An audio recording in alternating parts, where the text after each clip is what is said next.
Hello. Yeah, Miss Edna, how you going? You alright? Yeah, how Mr. Peter? Nice, nice. I day holding on in the Lord. Yeah, thank God for you, yes. Because if I was dependent on your son, he's a whole story and a half right now. He talking a whole different language than me right now, Miss Edna. You understand? I hear on the show with Lani, and he on the love boat talking Spanish with his new wife. You understand? Yeah, but thank God, thanks to the money to go by Allegori, me said no. He's our real best mother-in-law. Although technically he's not my mother-in-law again, but the love they forever and ever, me said no. Yeah. Me said no. I just had the patience of Job with Lani, yeah? You understand? But sometimes I just get real frustrated, I just get vexed with him, and then I just feel bad, you know? But Mr. Kheston by Allegori tell me he's a neuro somebody, yeah? All them big words I doesn't. But it's to do with the brain now. But he tell me that it's okay sometimes if I get a little frustrated with Lani and thing, and that, is normal, and that all I have to do is talk to him like I'll talk to anybody else, and I don't hide my feelings. So yeah, so he tell me just talk to him, and so he will feel safe that it's not like he making mistakes. That's just how his brain does function. So yeah. So that's it. So I think what he's really trying to tell me is don't be too hard on myself. Thanks, Miss Edna. I really appreciate that. Huh? Yeah, I go bring Lani by you Sunday to see, all right? You and Mr. Peter. All right, Miss Edna, I love you bad, eh? All right. As your favorite daughter-in-law forever and ever. All right. Bye-bye. All right. Okay. So I know 100% you've had to say to your child, oh God, just focus and do your work. 100% sure you've had to say that. I'm almost 100% sure that your parents or guardians told you the same thing. But let me ask you a question. They ever showed you how? They never taught us how, right? They just told us the result that we want, and we do that same thing to our children. That's neither good nor bad. But that's one of the places that we intervene at Allegori. We teach our students how to execute it. Now, we use some key technologies for that, and one of them is EEG. And I just want to step off camera real quick to get fit.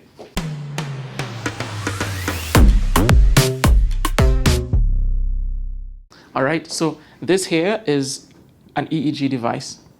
Now, this allows us to see in real time their brain activity, your child's brain activity. As a matter of fact, it could be your brain activity, because some parents do choose to come train with their child, which I think is an amazing option.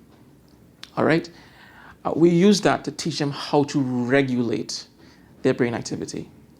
That's real important, because we know that they can focus. All right? We know they can because when you're calling them, they don't hear you.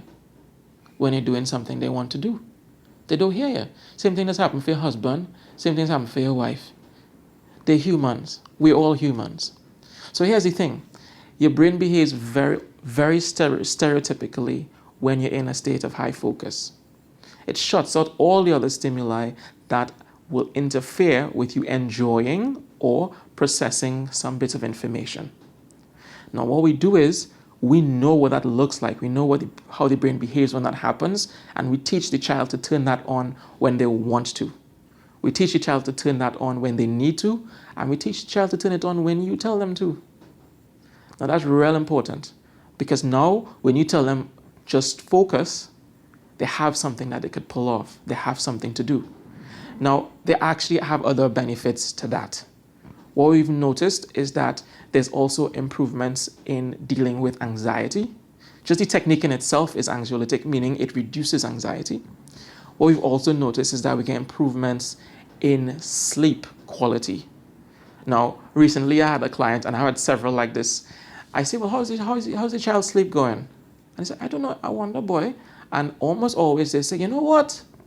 Coming to think of it, I get enough full night's sleep because they're not jumping in the bed with me. So there's a point. They didn't notice, right? They saw how it affected their life, right? And This is one of the things that we encourage with the parents. We encourage them to be attentive to the changes that are going to happen in your child, because our process is very collaborative, is very collegial. We don't operate as therapists, we operate as trainers, right? And we operate as support for the families. And that for us is more valuable than the therapist moniker. And this is primarily for the parents. Now, I'm not a parent, so I don't fully understand. And I know I'm coming from a different place, but I've had this consistently come up. And that is the parents being worried about what they're doing and the effect that it has, right? Because they feel bad for getting frustrated. They feel bad for getting sad. They feel bad for getting annoyed. And I think that all those things are normal, and I think it's okay. I think it's okay to get angry, even if the child is autistic. Now, only because anger is just an emotion. It's something that didn't happen the way that you wanted it to, repeatedly or in one instance. That is fine.